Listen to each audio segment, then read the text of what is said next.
Hi, I'm your host Vasco Duarte. Welcome to the Scrum Master Toolbox podcast, where we share tips and tricks from Scrum Masters around the world. Every day, we bring you inspiring answers to important questions that all Scrum Masters face day after day.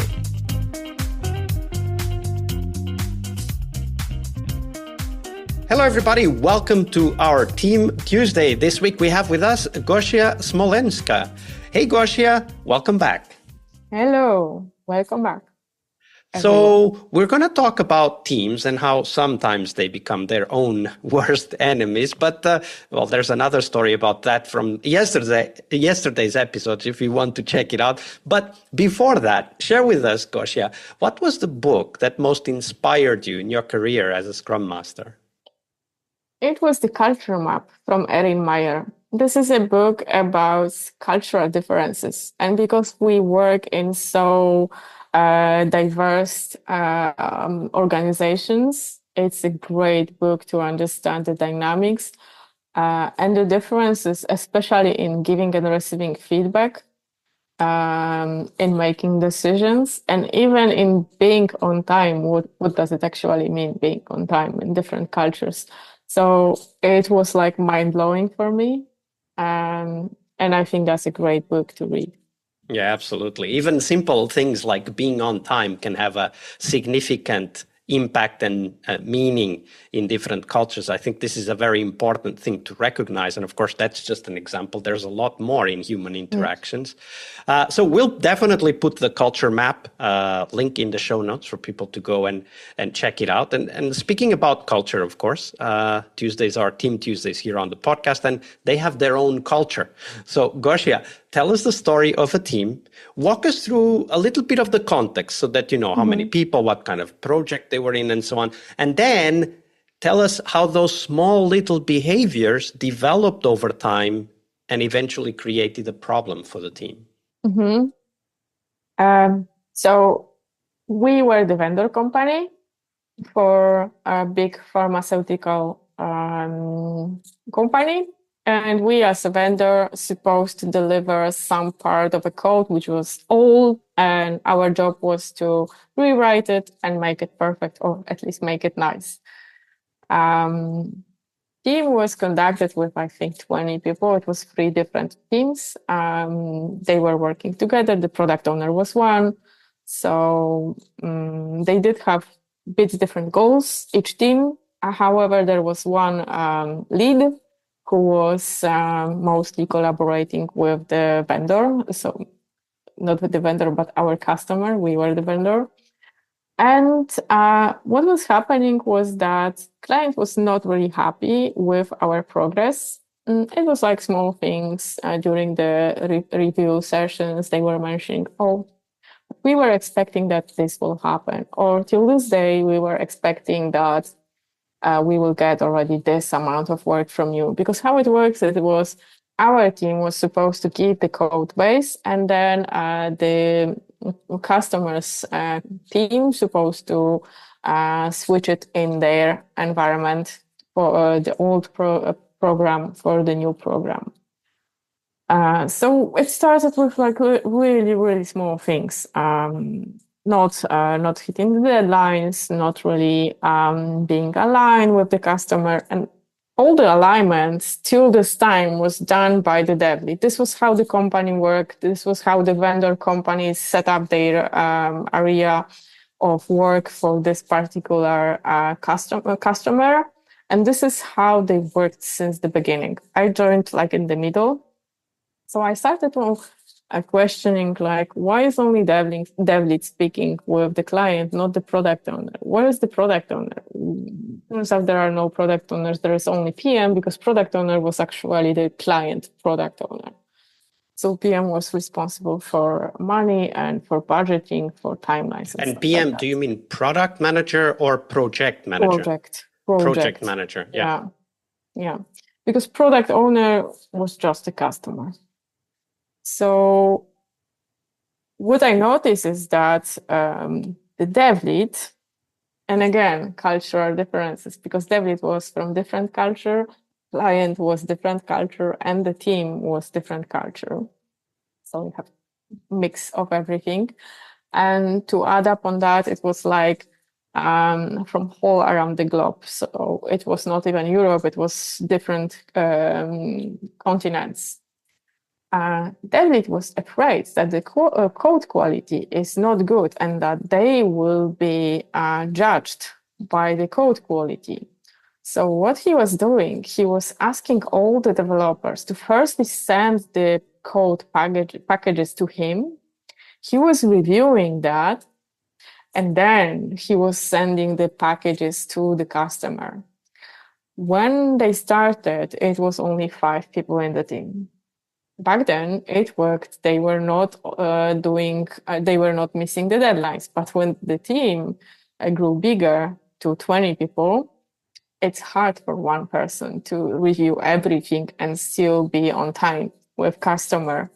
So actually, the work for me was to coach and mentor the dev lead on his insecurities about the code quality instead of working with the team, because team actually did nothing wrong. They did their job. They did their tasks. They did deliver the value, but the value was always stopped on the dev lead side. So he always blocked it because he needed to review it.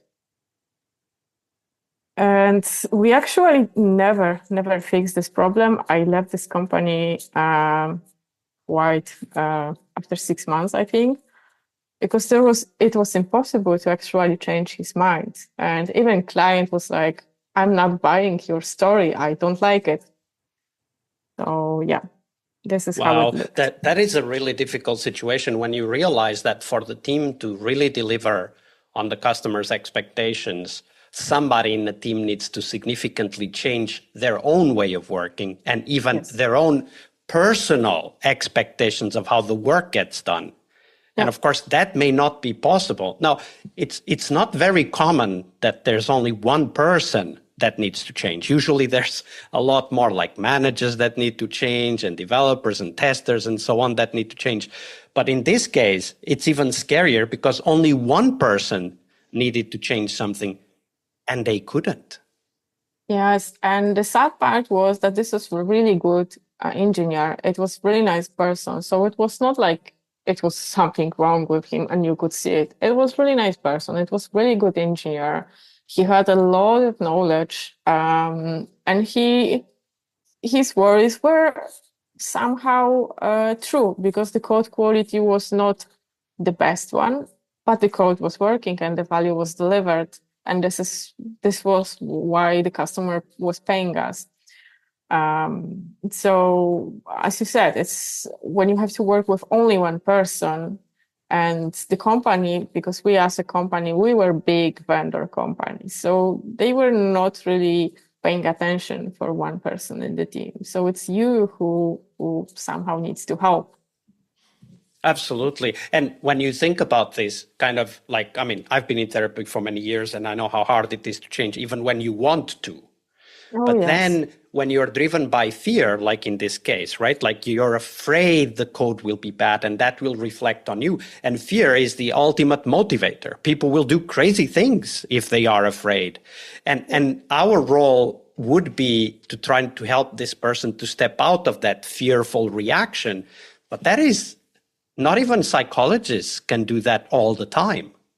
And there is a question for us Scrum Masters. We do coach, we do mentor, but where is there this line to stop? Where is this line that, okay, I have no other tools. I cannot help you because I did everything from coaching I had.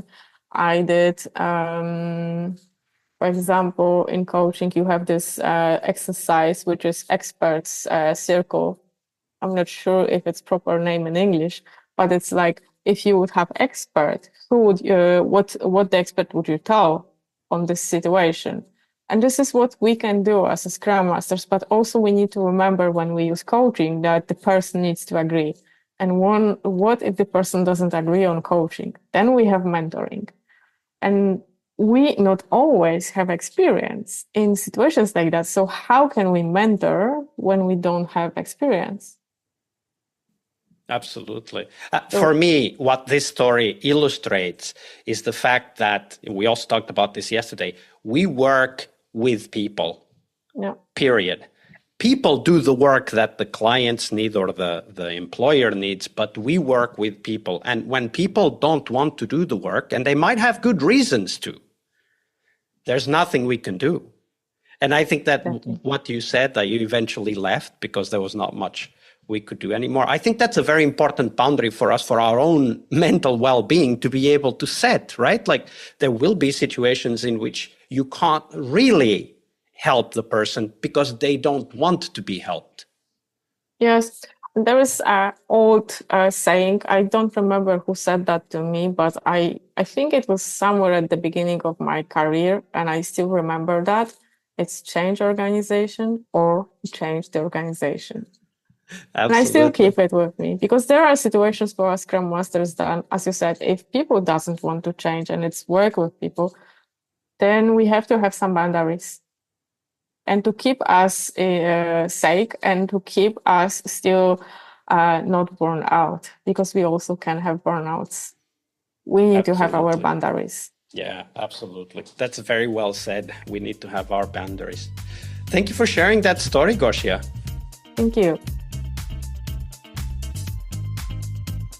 Tuesday is Team Day here on the Scrum Master Toolbox podcast. But tomorrow we talk about something that goes beyond the work we do with the teams. We will talk about how to lead change and what our guests have learned from leading and participating in change programs during their career. See you tomorrow. We really hope you liked our show. And if you did, why not rate this podcast on Stitcher or iTunes? Share this podcast and let other Scrum Masters know about this valuable resource for their work. Remember that sharing is caring.